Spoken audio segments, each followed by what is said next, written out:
Excellencies and distinguished guests.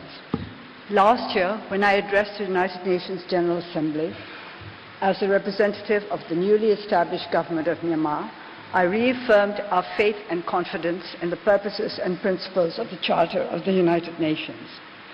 It is in this enduring belief in the capacity of nations to unite to build a more peaceful and prosperous world, a kinder, more compassionate home for all mankind, that we wish to share with members of the international community the challenges that our country is now facing and the steps that we are taking to overcome them.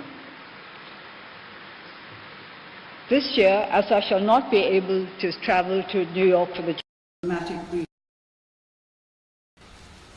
when our people voted for the National League of Democracy in the elections of 2015, they, in fact,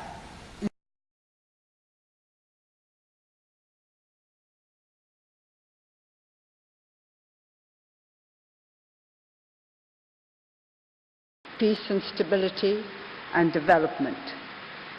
None of these challenges are either easy or simple. Transition for us is a transition to democracy after half a century or more of authoritarian rule. And now we are in the process of nurturing our nascent and yet imperfect democracy. Peace and stability was something that we had to achieve after nearly 70 years of internal conflict that started on the day of our independence back in 1948. And development has to be achieved within the context of the first two: nurturing democratic values, establishing peace and stability, and achieving the kind of sustainable development that would be seen as equitable by all our peoples. Burma is a complex nation, as all of you know, and its complexities are compounded by the fact that people expect us to overcome all these challenges in as short a time as possible. I think it is only fitting that I should remind you that today that our government has not yet been in power for even 18 months. It will be 18 months at the end of this year. 18 months is a very short time in which to expect us to meet and overcome all the challenges that we have been expected to do.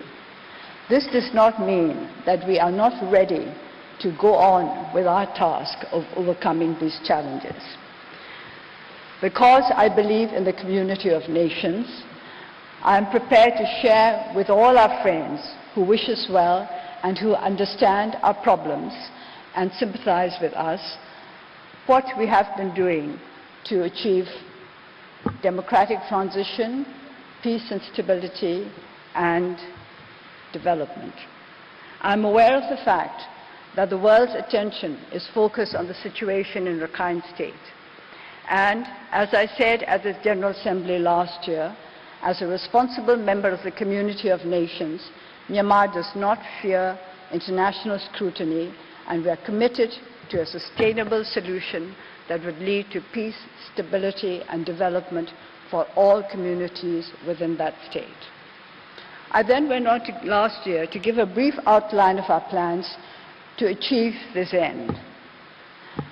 Unhappily, on 9th October, 18 days after the delivery of my address at the General Assembly, 3 police outposts were attacked by armed Muslim groups.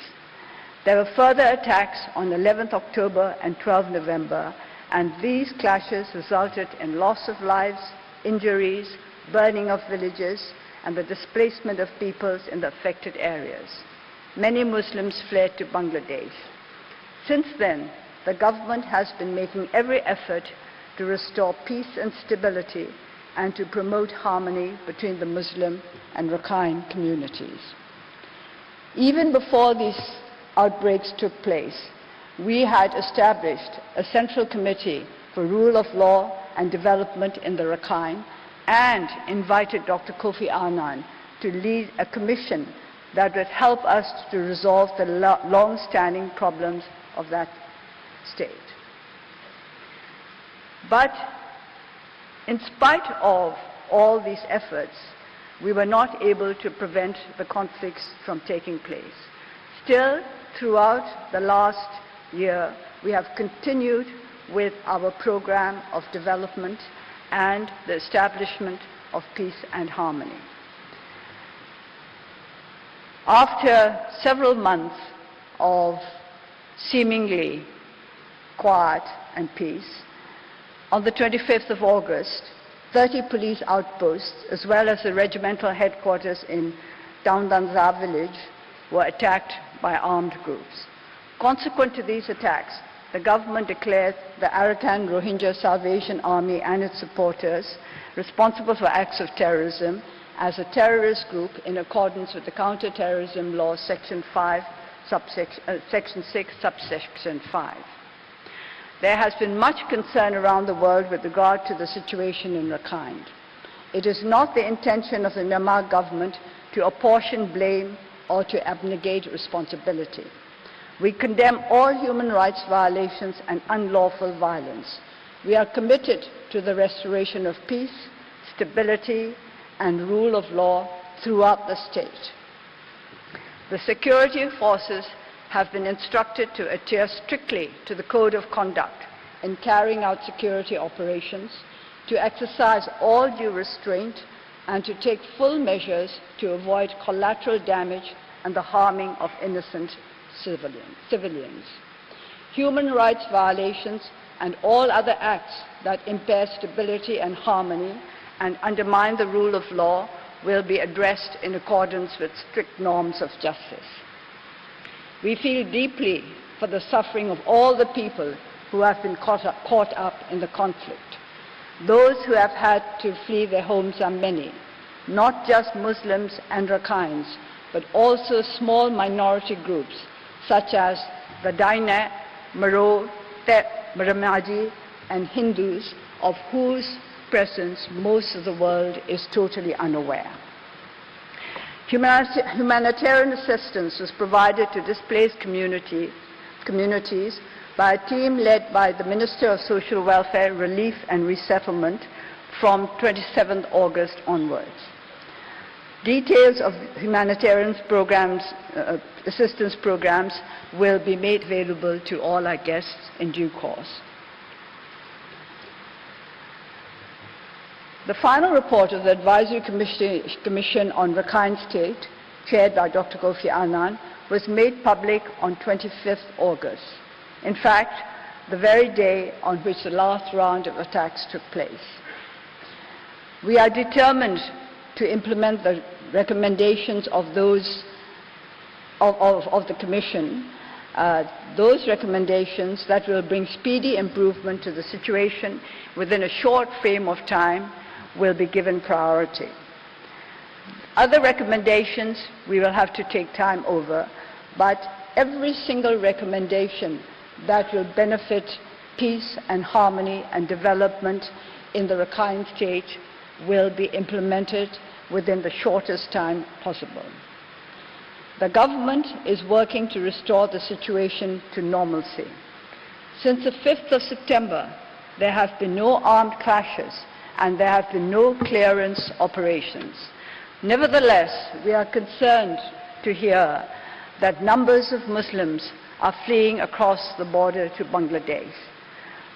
We want to find out why this exodus is happening. We would like to talk to those who have fled as well as to those who have stayed. I think it is very little known that the great majority of Muslims in the Rakhine State have not joined the exodus. More than 50% of the villages of Muslims are intact. They are as they were before the attacks took place. And we would like to know why. This is what I think we have to work towards. Not just looking at the problems, but also looking at those areas where there are no problems. Why have these problems been, why have we been able to avoid these problems in certain areas? And for this reason, we would like to invite the members of our diplomatic community to join us in our endeavor to learn more from the Muslims who have integrated successfully into the Rakhine State. If you are interested in joining us in our endeavors, please let us know. We can arrange for you to visit these areas and to ask them for yourself why they have not fled, why they have chosen to remain in their villages, even at a time when everything around them seems to be in a state of turmoil. Apart from what we are doing in the matter of allaying the fears of our people, I would like to say that we have been continuing with our socio-economic development programs in Rakhine. Let me outline a few of them. The Rakhine State Socio-Economic Development Plan 2017 to 2021 has been drafted to boost regional development in various sectors. Hundreds of new jobs and opportunities have been created for local people through private-public partnerships. The viability of a new special economic zone to bring new jobs and businesses has been assessed. In terms of infrastructure development, electrification has been expanded with new roads and bridges built, including a new highway connecting remote areas previously only accessible by boat. All people living in the Rakhine State have access to education and healthcare services without discrimination. Healthcare services are being provided throughout the state, including hard-to-reach areas with new mobile clinics.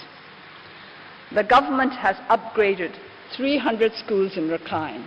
The vocational and technical training programs have begun. Muslim students also have access to higher education without any discrimination. Humanitarian aid reached all communities in 95% of the affected areas before the recent attacks on August 25th. We are now starting another round of humanitarian aid endeavor, which we hope will take care of all the peoples in the region. With regard to IDPs, 3 camps have been closed and the necessary assistance provided, including the building of new houses. There is more to do in that area. We are aware of the challenges and we are facing them. With regard to citizenship, a strategy with specific timeline has been developed to move forward the national verification process. But this is a process which needs cooperation from all communities. In some Muslim communities, their leaders have decided that they are not to join in the verification process. We would appreciate it if all friends could persuade them to join in the process because they have nothing to lose by it. We are also trying to promote intercommunal religious harmony by engaging interfaith groups.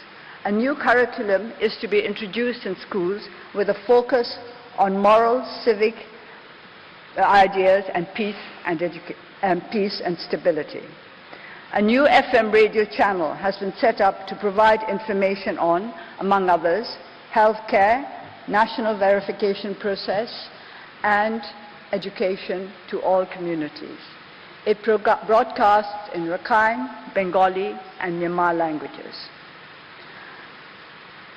The training and capacity building for police and security forces are being provided in cooperation with the EU and the United Nations agencies. Since December 2016, local and foreign media groups have been given access to areas previously off limits in Rakhine.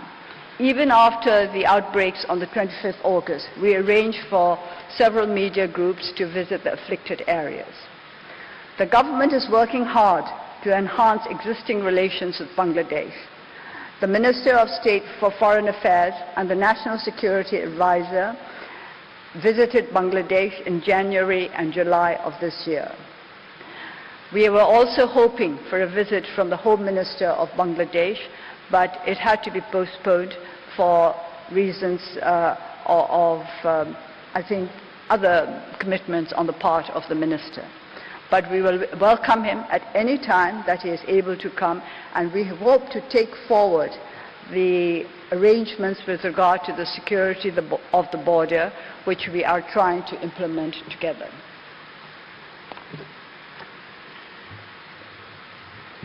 There has been a call for the repatriation of refugees who have fled from Myanmar to Bangladesh.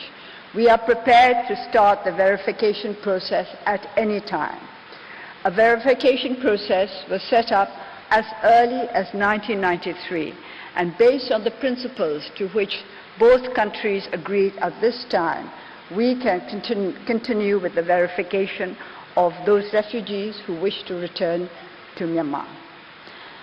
We will abide by the criteria that was agreed on at that time, and as our National Security Advisor has assured Bangladesh, and which I can confirm now, we are ready to start the verification process at any time, and those who have been verified as refugees from this country will be accepted without any problems and with full assurance of their security and their access to humanitarian aid.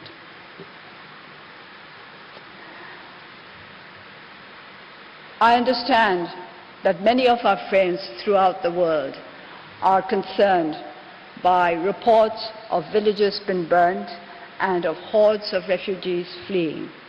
As I said earlier, there have been no conflicts since the 5th of September and no clearance operations. We too are concerned. We want to find out what the real problems are. There have been allegations and counter-allegations, and we have to listen to all of them. And we have to make sure that these allegations are based on solid evidence before we take action.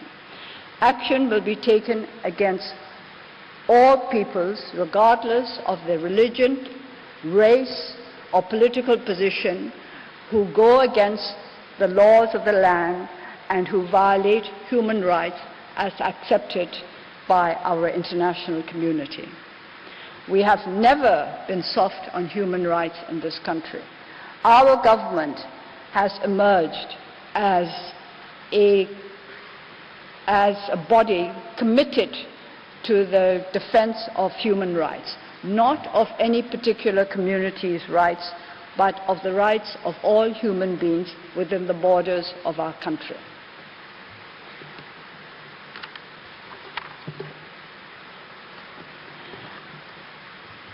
As we concentrate on problems in the Rakhine State, I would also like to take the opportunity to remind you that there are problems as serious for us as what is happening in the west of our country. We have been trying to build peace out of internal strife, a peace that must be lasting and that must be accompanied by sustainable and equitable development. We would like to invite you to take part in this peace process, to join us in finding lasting solutions to the problems that have plagued our country for years. The peace process that we started last year in August is continuing, and we are having many difficulties. I am not surprised by this, because it is the way of peace processes anywhere in the world, that they come across difficulties, and sometimes the processes stall, sometimes they come to a dead halt, and sometimes it seems as though everything were falling apart, and yet in the end we all gather together and move forward, because all of us basically want peace rather than war. We want harmony rather than conflict, and this is the aspiration shared by all our peoples: peace, stability, harmony, and progress. It is not a large agenda, but it is a difficult one. And as we go forward in our efforts to redress the ills of this nation, I would like to ask our friends who understand and sympathize with both our aspirations and our problems to join us. We would like to join us in a positive, constructive way to find new paths towards peace and stability, towards harmony. We would like you to think of our country as a whole, not just as little afflicted areas. It is as a whole only that we can make progress. I would like to use the analogy of a healthy human being. A healthy human being has to be healthy all over. You cannot neglect his general health just to concentrate on one particular ill. I use this analogy because our sector is one which has made the greatest progress since we came into the administration last year. By concentrating on public health, we have found that other health problems can also be better addressed. For example, within 1 year, deaths from HIV were halved, not because we were concentrating just on HIV/AIDS, but because we were concentrating on public health as a whole, the health of all our people and all our communities. This is how I would like you to look at our country.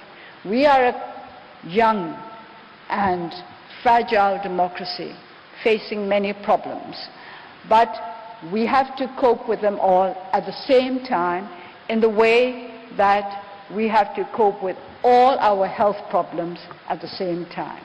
We cannot just concentrate on a few.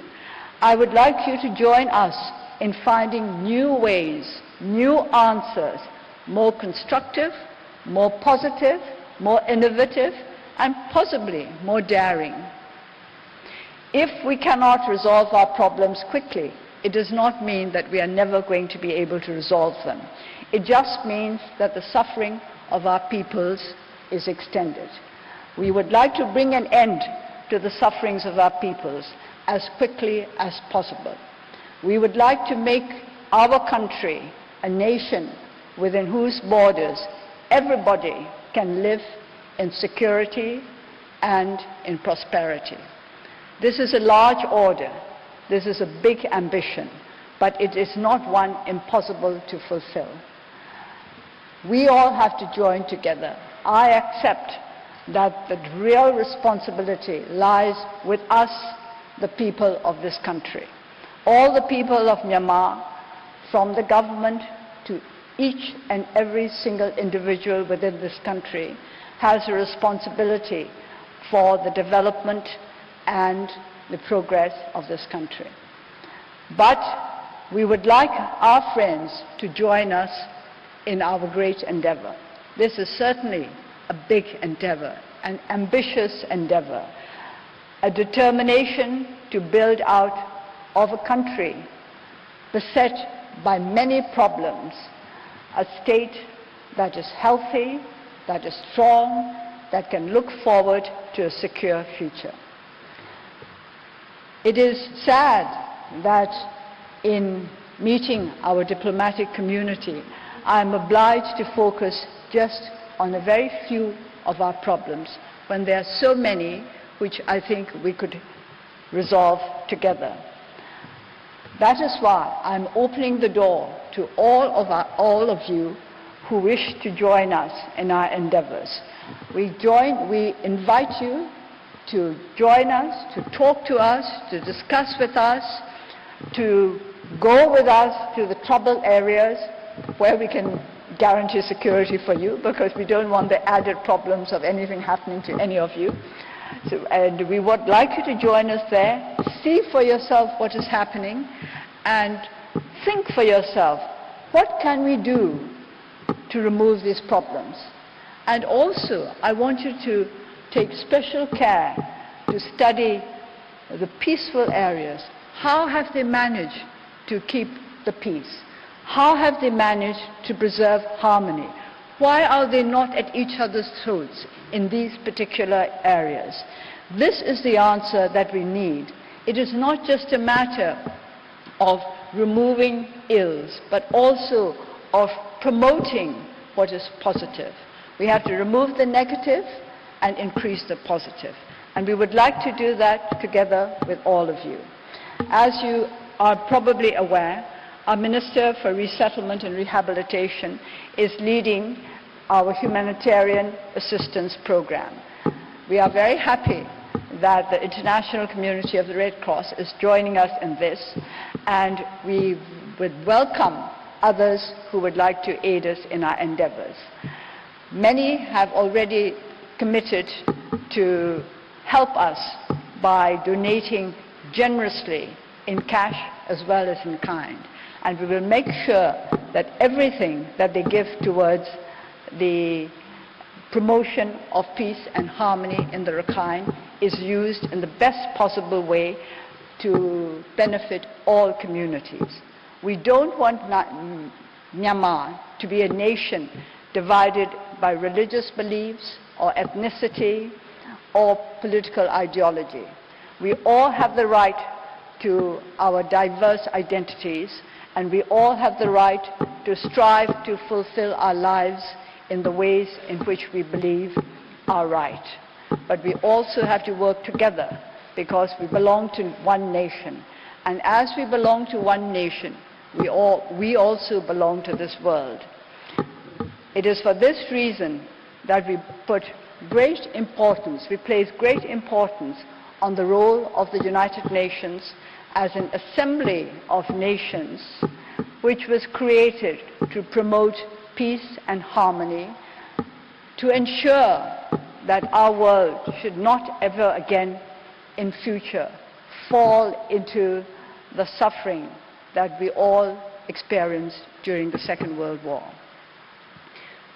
It was with the intention of putting an end to wars, that is to say, putting an end to conflicts, that the United Nations was established. And I would like to think that what we are doing here today may be the beginning of a truly strong and effective movement to bring an end to all the conflicts within Myanmar. The conflicts between our communities, between our peoples, and also the conflict of ideas with regard to how we are to go forward.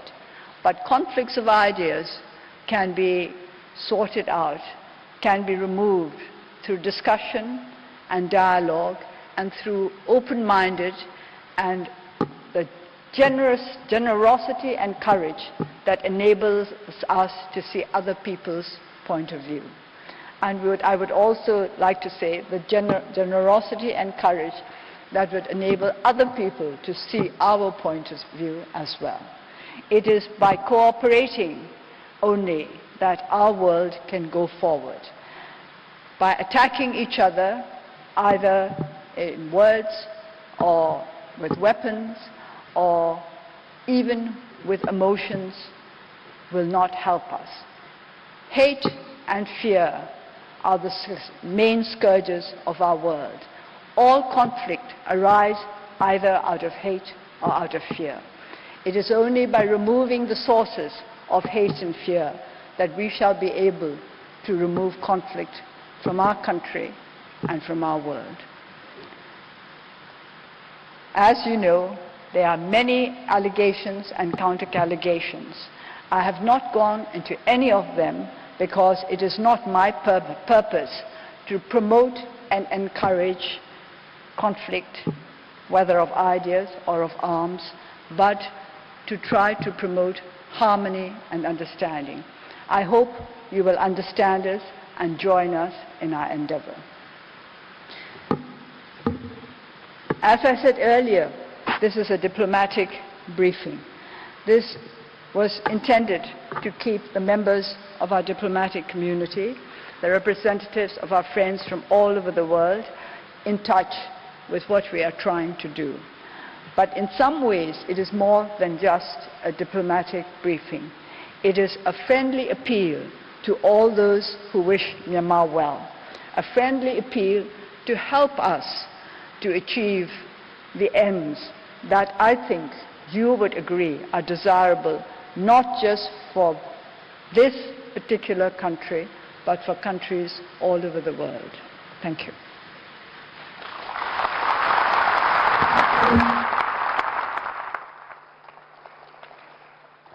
Thank you, Excellency. Before we conclude, may I announce that all ambassadors, heads of mission, and heads of the UN agencies are